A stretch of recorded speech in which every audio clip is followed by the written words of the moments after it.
Hi there, I'm Eric Wordweaver Sjerven, Gothi of the Ridgar folk here in East Texas, and I would like to welcome you to the Raven's Call.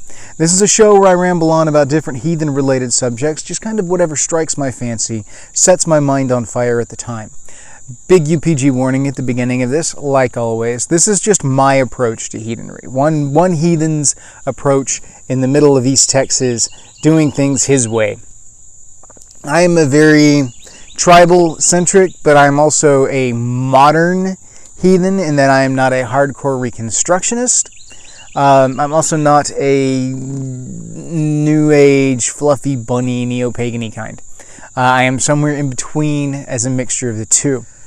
So I've got my own unique approach to heathenry, and that's what this channel is about. I want you guys to think outside the box, maybe start some conversations, give you a chance to think about things maybe in a little different way than you have before, or just simply to re-explore some things maybe you haven't thought about in a while.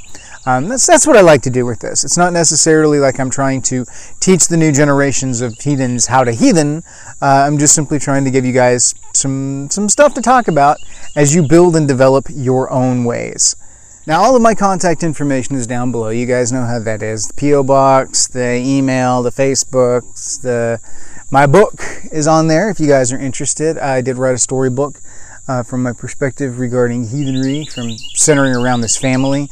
It's a kind of a saga-esque storytelling thing.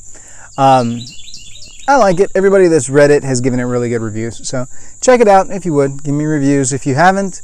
I'm having trouble getting the ebook link to show up when you just search for the name of the book or for me. So if anybody else is having trouble out there finding the ebook link, let me know. I may need to talk to Amazon and figure out what's going on with my listing there.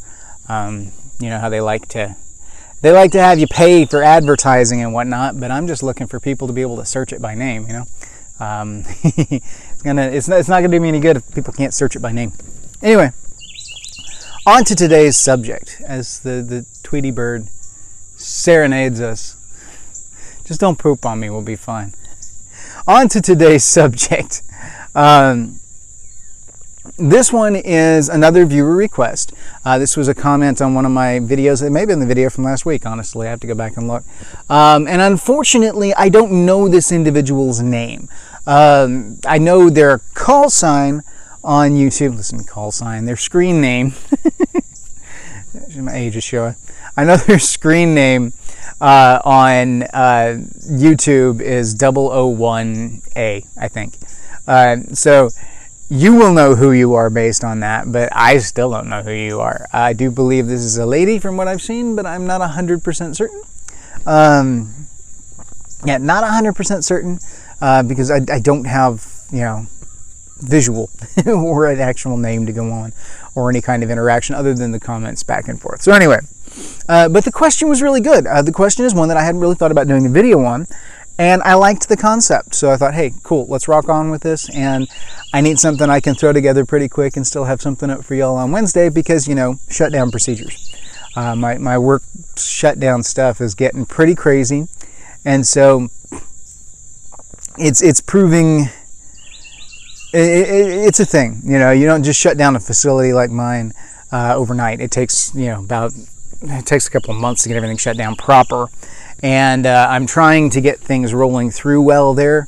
Now, I know I've said this on the channel before, but it may impact scheduling. It may impact my production times because I may just have outside stuff going on that, work stuff that's going to make it difficult for me to get a video out on time. To have some kind of a schedule kept. So if I can, I will, totally. But if not, just cut me some slack. It'll be fun. All right, onwards and upwards. So the question that Miss 001A sent in is, I'm not making fun of the name, it's just, I'm not sure what to call you.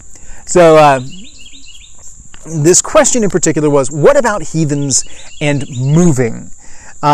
Specifically relocating home. Let's say that you're rocking along and you've set up your little practice, your little, your altar space, your working spaces. You've done wards and dedications on the house and things like that, or apartment or duplex or whatever it is that you're living in at the time. And it comes a time to relocate. It comes time to move. This happens.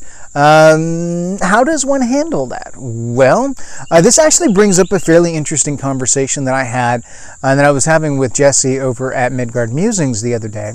In that, Jesse brought up the concept of, do husfatir move with you when you move, when you relocate, or do they stay with the house? And I've heard theories both ways as far as what logistically the spirits are likely to do. Are they tied to the land and therefore are they there? Are they tied to the family and therefore they go with the family? The things that I have looked into and that I have explored indicate to me that the husfatir is different than landvatir. Landvatir are very much tied to a specific location. The husfatir seems to be tied to the people, because the house itself, in which it takes up residence, the husfatir becomes the spirit of that house. It animates that space, driving out any pre-existing spirits and claiming that space for itself. So, and this is my experience and my research, the gist of it is that the landvatir are other. They're outside. They're utengard. They're not innengard. You can build a relationship with them. You can have respect for them. You can work alongside them to help till the land and build some kind of communal interaction, develop frith, if you will. But they're still not necessarily inner. They're still other. They're still outer. They are Vetir, and we are mortals, so we don't even perceive the world in the same way. We cannot cross the spiritual plane like they can. There's a lot of things going on there. Anyway, the husfatir is very much inner. The husfatir, by ritual and everything that you do, the husfatir is brought into the inner circle. They are part of your innengarth. They are unique spiritual companions. They are the hearth gods. They are the ones that you bring in and elevate within the home, venerate, and respect. So, with this, they are tied to you. It's not that they're bound to the house in that instance. They're bound to you, to the family. And some of the folklore that I've been able to find over time has hinted at the house spirits traveling with the families. If you look at some of, like in the sagas, when they were discovering where to set up shop, coming over to Iceland, they would toss in the god pillars, which were from the home, mosquito, and didn't quite get it. And they would follow these. They would use it kind of as a divination tool, and they would follow, got him that time, follow the god pillar to where they landed, and once they landed, they would set up shop wherever that was.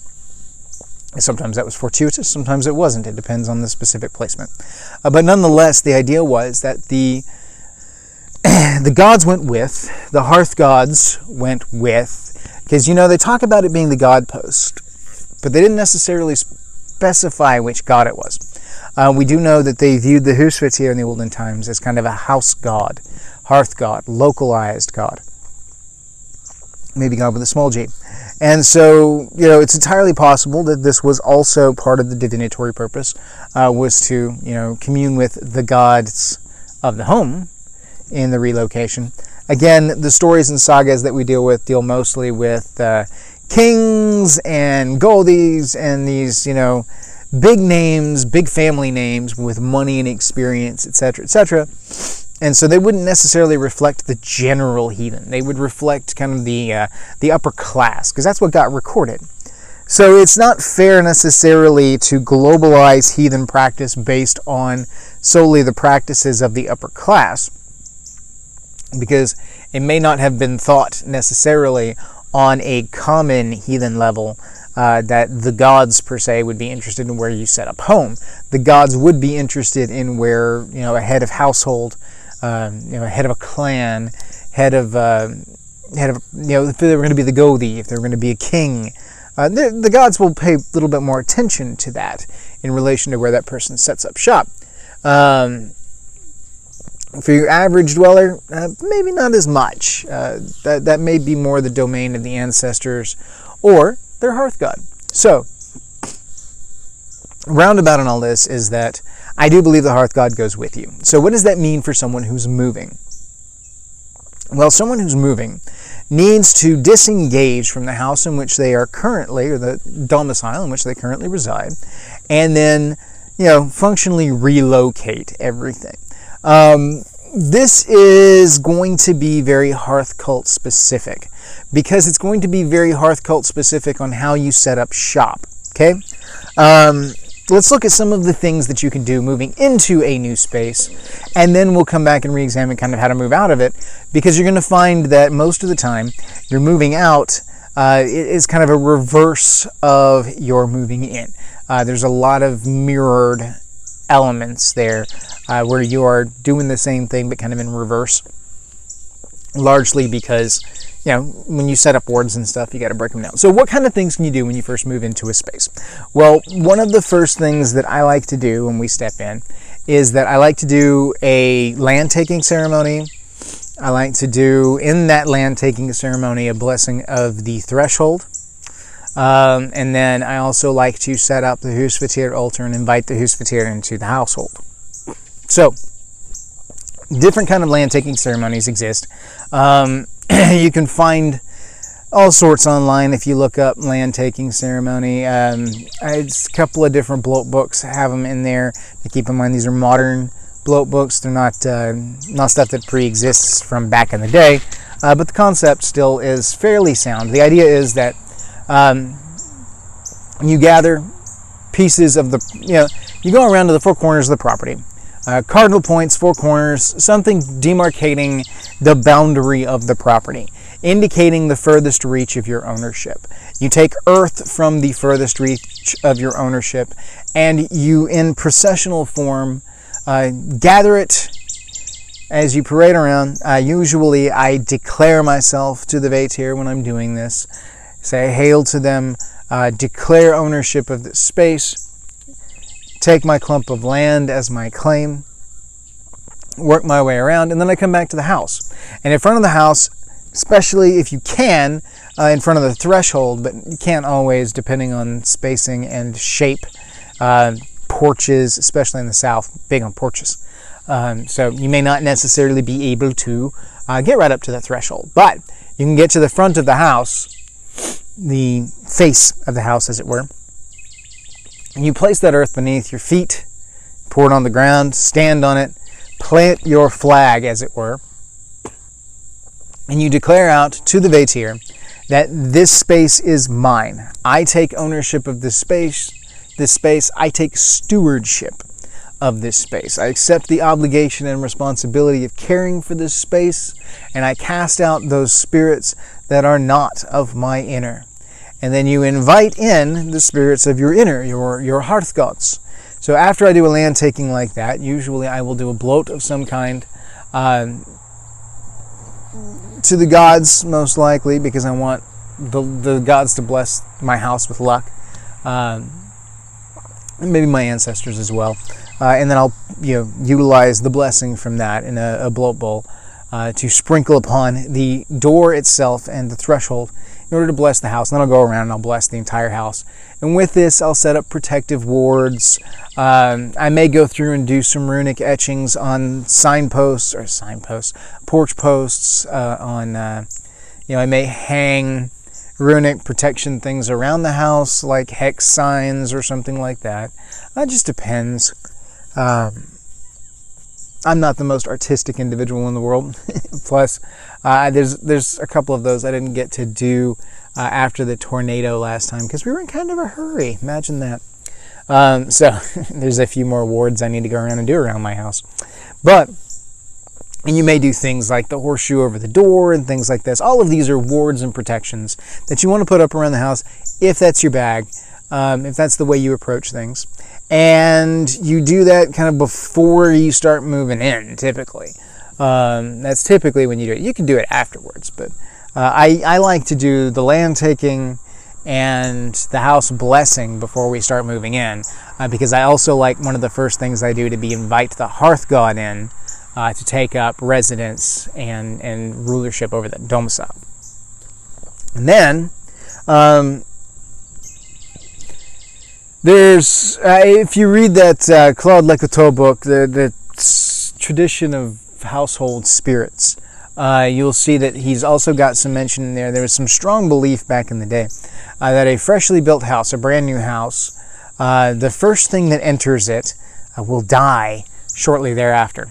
So a lot of times what they would do is they would build a house, and then before anybody entered the final product, they would throw a chicken into the house so that the chicken could be the first thing to die. And of course they would eat the chicken. But still, that was kind of a thing. It's all folklore. I don't know if there's anything to it, but it's interesting nonetheless. But still, I like when I set up shop, for the first thing I do to be invite the husvitir in and allow them to set up shop and do what they need to do. I do believe it is the same husvitir that came with me from the old house. I have experienced this firsthand in this house because our husvitir expended a lot of energy protecting us in the tornado, trying to keep us protected as the house around us was, did not survive. And so there seemed to be quite a lull there for a bit when we relocated everything in and invited the husvitir into the new house. And it's like the husvitir needed to get used to the new space and needed to recuperate some lost energies as a result of the tornadic incursion and their need to protect us in that instance. I think they expended a lot of energy, and I think it took them some time to bounce back. I really, really do. So anyway, that's kind of the gist on the husvitir thing. I like to invite them in, set up shop, make offering to them, dedicate their space, and then ask their blessing of the house as we go through and set everything up. I do think that I like to do some cleansings, whether that be smudging with sage or incense or salt or water. You can do the same with kind of bloat offering. You can ask the gods to bless the gift that you've given, the mead, the ale, whatever you use. And then as you would go around and bloat the outside of the house, you can also do that inside the house. It just depends on whether or not you want to fling a possibly staining alcoholic beverage around the inside of your brand new house. May not necessarily be how you want to do that, so you may want to consider what you're using as your medium when you do that, so that you can make sure it's something that you can stain the inside of the house with. Because otherwise you may end up with wine stains on your floor kind of thing, or mead stains on your walls. It's a point to consider. But anyway, so that's, when I first move into a place, I like to do these kind of things. Some people are not that magically inclined. They're not that particularly focused on the magical side of things to do cleansings or wardings. Part of the land taking ceremony is usually to walk the perimeter of the property with either a bladed weapon or fire to show an aggressive stance of defense and to clearly demarcate the outer versus the inner, and to dedicate this space as your space. Now, you can't always walk the entire perimeter, but you get the gist. You do what you can with the workspace, because the workspace is, even though you legally may own all the way through the thicket over to the chain link fence, or to the barbed wire fence or whatever, you may not be able to get to it. At which point you haven't fought the landvitir back yet enough to give the husvitir domain over it. So you may need to do a retaking on that after you clear back to that point, if you ever want to. You may just leave that space to the landvitir. So we've talked about wardings. We've talked about inviting the husvitir in. We've talked about setting up shop and doing these things. There's a lot of these are on the more magical side of things. There's various and sundry things that you can do. There are house blessings galore, trinkets, sigils. I didn't even really talk much about hex signs, which are painted symbols the Pennsylvania Dutch use that utilize a almost mandala-like approach to artwork, but with a very Northern European approach. I mean, it's really cool if you haven't looked. Hex art is fascinating and fantastic. But there's a lot of blessings and a lot of work that go into this artwork, and they make excellent decor for the house. First off, if you like that aesthetic, But they also make excellent warding placards and signs and paintings. They're just really, really cool and really, really effective and very culturally appropriate if you have more of the Germanic background. So anyway, cool stuff nonetheless. So this is about moving in at this point, you know. You come in, you declare ownership of the space. And yes, a land taking declaration is an aggressive act, okay? This is not a come in and say, hey, we're going to play nice with the landvetier and, you know, will you guys let us live here? No, you step in and you claim ownership. You say, this is my land. I am taking possession of this land, but I am also taking the obligation of stewardship of this land. You are driving out spirits that don't want you there, because you're going to be there regardless, so you need to chase them off. If they're hostile to you, you need to chase them off. They can come back and try and make friends later if they want to, but you need to chase them off. Otherwise, they will end up toxic and cancerous to the efforts that you are trying to do in setting up your new home. You ain't got time for that. You need to give your husvater time to establish ownership of the land. The husvater's reach is all of the worked land. So, and that doesn't necessarily mean you have to clear cut all the way out to your property line, but some kind of energy that you put into the land, whether that be, you know, restringing barbed wire fence or walking around and putting up little wards, like ward stones, cutting runes into the fence posts, hanging bells and chimes from the trees around the border of the property, whatever it is that you do. And put a little energy into that and establish ownership of that land and give the husvater time to establish control. So it is very much a planting the flag. I'm here. This is mine now. Deal with it. That's the thing there. Deal with it. So when you are moving out, you have to kind of reverse that process. It's not necessarily just a pick up and move kind of thing. You need to break down your wards that are there. Otherwise, they may prove problematic for the next people that move in. If you want to be considerate, you can't just walk off and leave them there. But it is kind of disrespectful, and it can be problematic for anybody that moves in that does any kind of work like that, because then they're going to have to deal with residual energies from what you set up. You also need to invite the husvater to go with you. Don't just up and leave.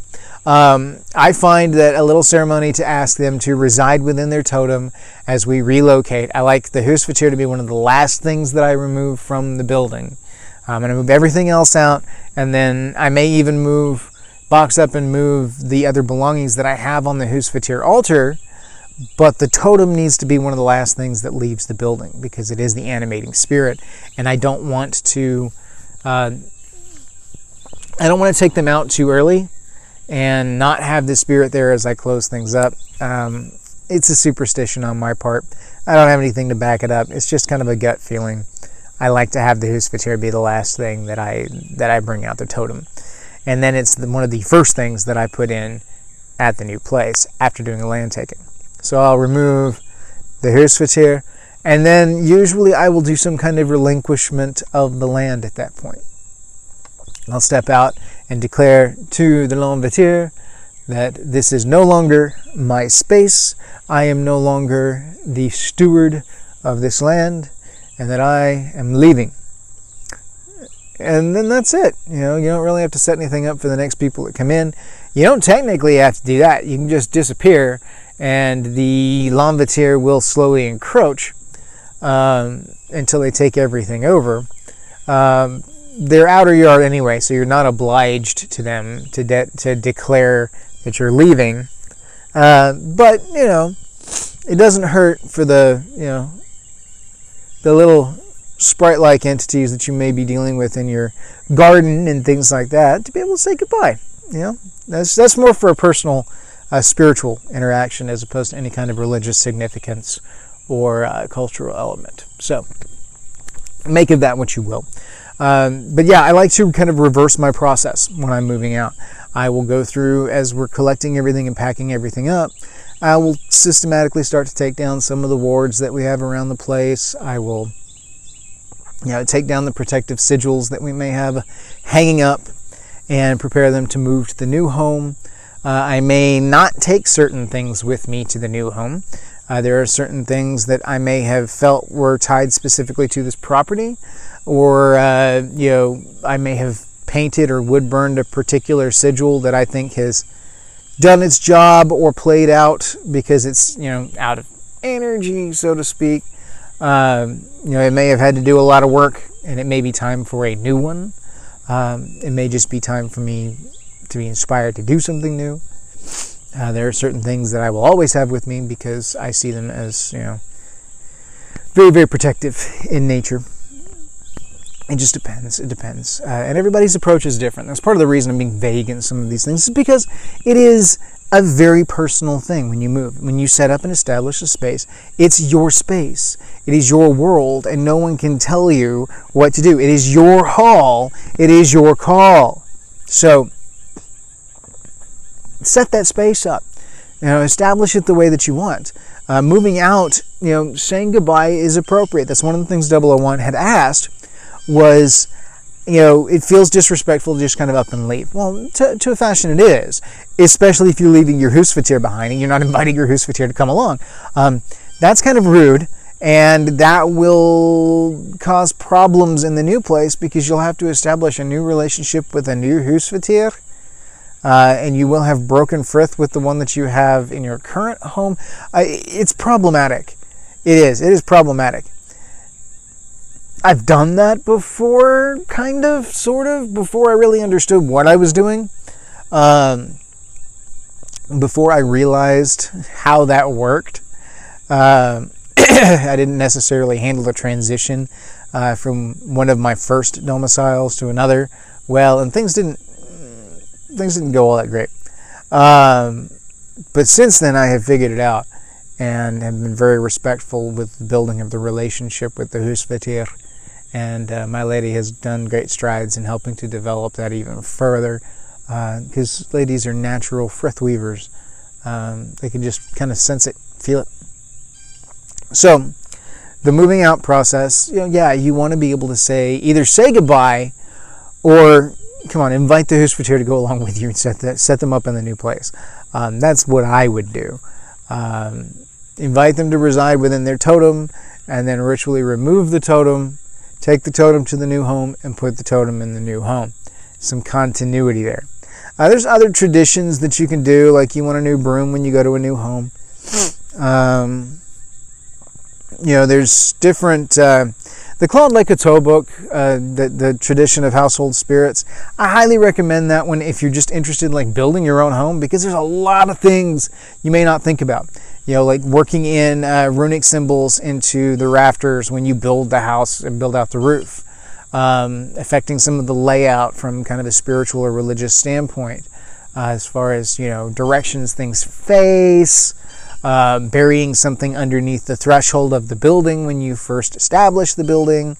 There were accounts of them nailing certain magical items to the support joists underneath the house. All kinds of stuff. Some of them are relics of a time where you could do stuff like that. Some of them would be a little bit more difficult to pull off nowadays. Plus, pragmatically, I'm not entirely certain how well it would work to go underneath your house and nail a raw horse heart to one of the central support beams. I think it might start to smell after a while. Just saying. Could be wrong. Only for a little while, though, because after a while, it would just desiccate and start to decay. But anyway, that is a thing. That was a magical thing that was done with regards to the house. I'm not going to quote the exact effect right now. You'll have to read the book and look, because I can't remember on that one. There were several of those things where they would, bury specific things or put things beneath the house, etc., etc., etc., in order to bless the house, ward the house, curse the house, all kinds of stuff like that. So, it's a thing. So, the in and out of all of that is that moving is a very involved and very stressful thing. It is, I hate moving. I hate it with a passion. I despise moving. It is one of my least favorite things to do on the face of the planet because I'm a roots kind of guy. I like to set up roots in the space that I am in. I like to establish ownership of land, and I like to be where I'm going to be. It's very important to me. And I don't like moving. It's not exciting. It's not fun. It's very much stressful, and I hate it. I hate it with a passion. But I've had to do it enough over the years that I've, figured out some of the process from a spiritual standpoint. Because again, roots are very important to me, and I needed to figure out how to take some of those roots along. So, this is something that those of you that move a lot can kind of keep in mind. The idea of inviting a husfatir along and bringing the husfatir from place to place. You guys have seen Travel Gnome, right? Travel Gnome, as far as, was it Travelocity that did the Travel Gnome, I think?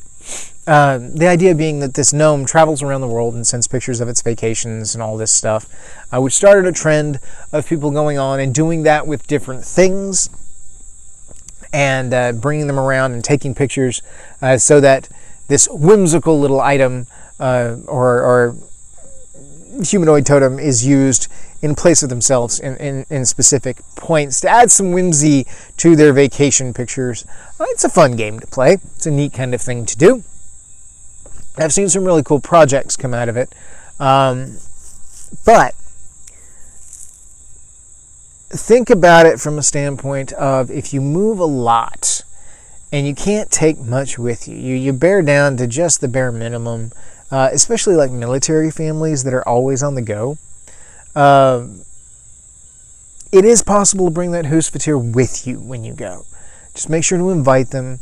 I like to establish a specific kind of, when you travel, you're traveling in this. Especially if you're going to be traveling a lot, I would get them a nice travel crate of some kind in order to transport the altar, to transport their totem specifically. That keeps it safe, that shows respect, that makes it more pragmatic for you instead of trying to balance all of this in some cardboard box. Come up with something. You can utilize, like Walmart and some of the academy like places will sell like gun cases, which if you've ever looked at a gun case, it is simply a plastic case with egg crate inside, effectively foam, that is meant to compress around an item and hold it into place without scuffing, scarring, etc., etc. That kind of thing works really, really well for altar space stuff. It's very protective. It will protect you from jarring, protect it from breaking. The foam helps to support it all the way around. And you're talking about something that you're specifically going to be moving fairly frequently. It might not hurt to get a case like that. You might be able to get one of the thicker rifle cases that would fit your entire altar supply in there. And then when you leave, you line it up in there, and then you gently, firmly close it down and have that be how you transport it. And then you store that in a specific place and only use it for that purpose. You may even paint the husfatir's name on the outside of it. There's all kinds of things you can do with that. But the idea of moving a lot doesn't necessarily mean that you can't have a connection. It simply means that your husfatir may be moving with you a lot too. And so work on refining that process. Work on figuring out what works for you in that process, and get to know your husfatir and find out, you'll be able to tell if you do a transition and then it seems to take a while for the husfatir to reestablish things after you get into the new home, then there may be something in the transport process that was difficult for them, that may have started to break some of the connection after a fashion, that may have just expended too much energy, that may have offended them in some way. So refine that process. Treat it with the respect that it deserves. And I think that you will be pleased with how it turns out, because the husfatir is an extremely important part of the home.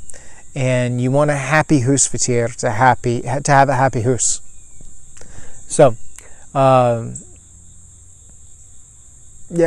Yeah, that's one of the things I think that, of all the deals in moving, I think that's probably the most important thing. Bring your Husfatir with you is almost always my answer to it. You will find then that you don't have to disconnect as much because you're bringing with you the thing that matters most in that space.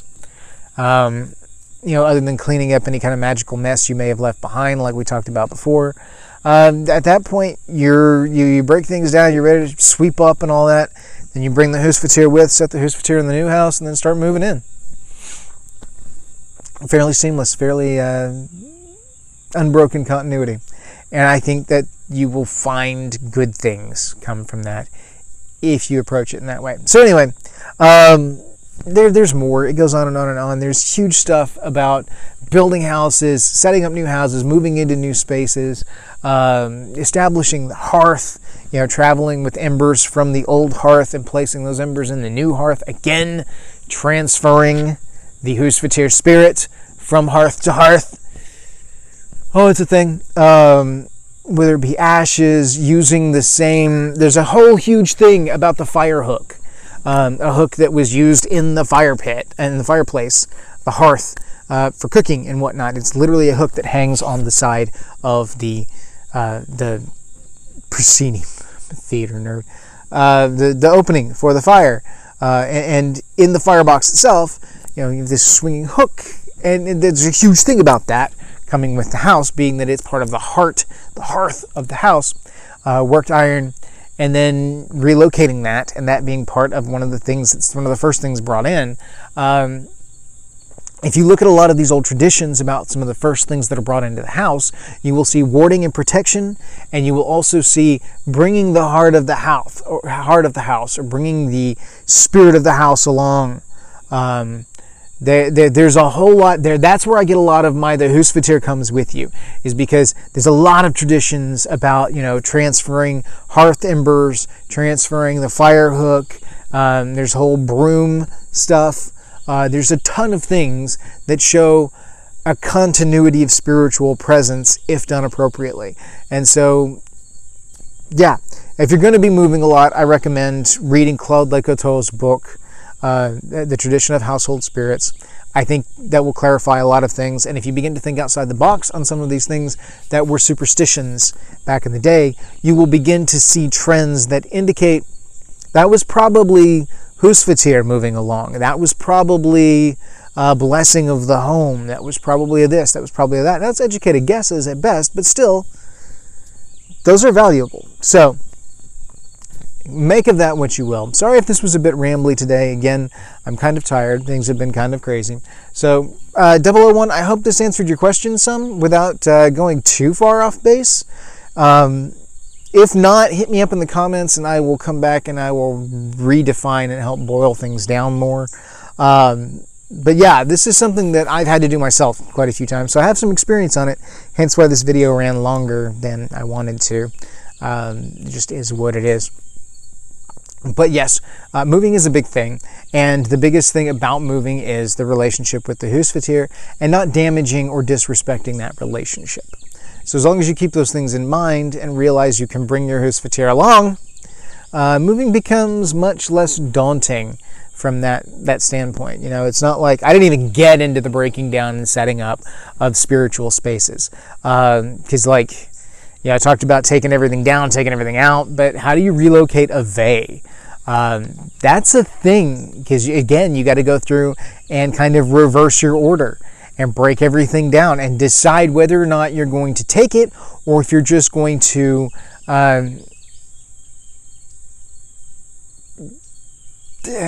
what's the best term for this? Decommission it, as it were, desanctify. You can go through and you can take the space that was your vey, that you declared as a sacred space, and you can undo that. You can declare this space no longer sacred, declare it open to the profane, break down your wards, and then leave for the L'Envitir to take the space back over. You totally can.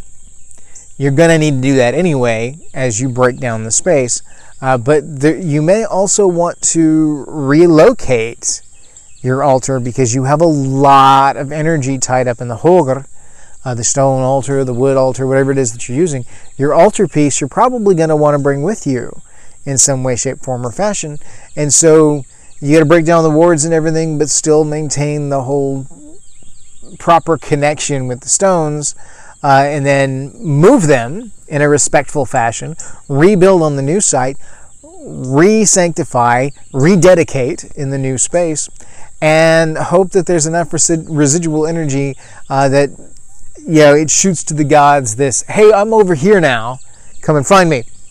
That's the entire purpose of that, is some continuity of energy when they're very honed in to a singular location and finding you, and then all of a sudden you're over there. Which to the gods is a blip of a move, but it can be enough to be like, hey, where'd they go? Plus, I will usually do a ritual to let the gods know after fashion that I'm going to be moving. It's a thing, and it gets real complicated. And I can do an entire video alone on breaking down and moving a Hogr and a Vey space, and then reestablishing on new property. So I'm not going to ramble on any further on that, because it will become like a 2-hour ramble, and that's just not worth it right now. I've got to go run my burn pile. So we'll come back to this as people are interested. 001. I hope this answers your question. If not, hit me up, like I said. If anybody else, if you have questions, if you have things that you want me to talk about on the channel, just want my particular point of view on something, want to know what I've experienced and what I've seen in the heathen world over the last couple of decades, hit me up. Let me know. Comment down below, hit the Facebook group, shoot me an email. I do have one email that was sent to me not too long ago, bouncing off the whole Anglo-Saxon heathenry reconstructionist thing that I'm coming back to. Hopefully that's enough of a teaser to let you know that I have seen your email. I just haven't come back to it in my list yet. So yes, I read it. I got to come back to it. So it's a thing. It's a thing. Somebody else just drank. I swear, if people ever actually play the stupid drinking game, they're going to die of alcohol poisoning. It's a thing. Not my hall, not my call. Big UPG warning. What else is there? There's a whole bunch of stuff that they use as, my little trigger phrases. So, yeah. I coined another hashtag the other day. My friend Amelia was putting up an article, and I threw up a hashtag. Heathenry is where the hearth is. And so I was like, okay, that's cool. I like that. The whole home is where the heart is. It's heathens where the hearth is. It's just talking about kind of what it takes to, what it means to be a heathen. And I was like, okay, cool. I like this whole heathens where the hearth is. Hearth cult all the way. Yes. Rock on. Cut that. So, back in 3, 2, 1. Let's jam. So yes, just kind of cool. I like it. Cool stuff. Rock on. Now, onwards and upwards. Hail to you all. Thank you for watching this. Thank you for listening to me ramble for almost an hour. I appreciate that. And hopefully I will still be able to keep cranking these things out as we go along. I know a number of you have expressed understanding with regards to my transition, that there may be a hiccup, and that you're perfectly fine with that. You're perfectly understandable with it. And I appreciate that very much. So thank you all. Thank you for the outpouring of support. And may your ancestors smile upon you. May your hearth fires burn bright. Hail.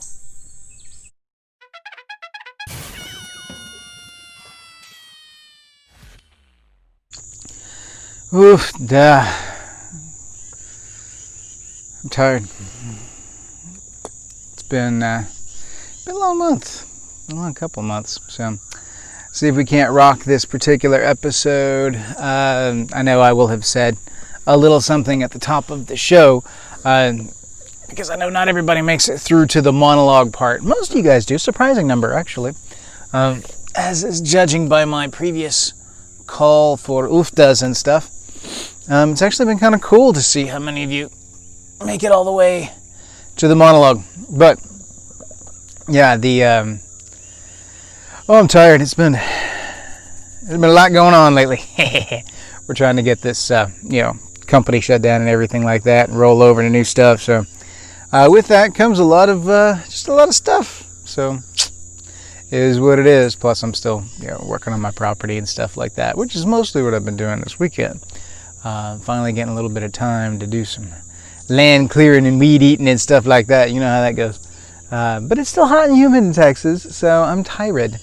And it just dawns on me that I still have my hair tucked back out of the way for sweat prevention. And I think I would rather have it in just a flat ponytail for this. So, yeah, I mean, that's basically it. There hasn't been a whole lot of new in the last couple of weeks. I mean, other than, I'm still trying to get things ironed out on the job front. I do have some options. I have some conversations taking place that may lead me to something. And then, of course, my lady is heavily urging me to take a couple of weeks to just kind of chill out and not necessarily find myself, but, defrag a little bit. Because it's been a rough year. It really has been. As everybody knows, 2020 is just off the chain. It's ridiculous. Not sure what's going on. But it has definitely been a rough year, to say the least. So, we'll see. I'll probably slow it down a little bit before moving on to something. So, yeah. I don't know how that's going to affect the videos as far as the scheduling goes. In theory, it shouldn't affect it too much as long as I can still have about an hour to an hour and a half on the weekends to set aside to, just monkey with this, and everything should be relatively okay. I keep feeling like I'm brushing the microphone with my beard. But, I don't know, there's a lot of things that I normally do during the week that I may end up having to do on the weekend now that, I don't know, we'll see. I'm going to kind of miss being able to film in my little office there as a studio whenever the weather's wonky, rainy, thundery, stuff like that. Filming outside is not ideal when you don't have any consistency in your weather, which our spring and fall, quote unquote, the beginning of not summer and the end of not summer, flip that, whatever, are, typically are rainy seasons, and that makes it difficult to be able to predict a filming schedule outside. So, and I don't really have a spot in my house because that's my house and it's busy and it's cluttered and all that stuff. So, it just is what it is. So, without any further ado, let's jump into today's subject. I need to make this one kind of quick because I got to run over there and run my burn pile. Got to keep moving, got to keep shaking. Stuff's still working and doing. So, anyway, onwards and upwards. Sinuses bother me. All right, we are live in 3, 2, 1. Let's jam. I'm going to have to shift my camera because a lens flare is causing washout. And while the effect was kind of cool there for a second, that was a bit much. It was going to make it difficult to continue filming. So we shifted the camera. Now we're back in 3, 2, 1. Let's jam. Pause. That's 2 edits real quick because of a sunbeam that is just straight up hitting the camera. I mean, what in the 9 realms is that? Oh, okay. Yeah, lens flare, man. Crazy lens flare. And I'm trying to adjust the camera such that I can still sit here and not have lens flare. Alright, we're going to try this again. Alright, we're back in 3, 2, 1. Let's jam. Now, I know there's times that I've said this. At least it wasn't bird poop. It's just a leaf to the face. Okay, I get it. I'll lighten up. Alright. We're back in 3, 2, 1. Let's jam.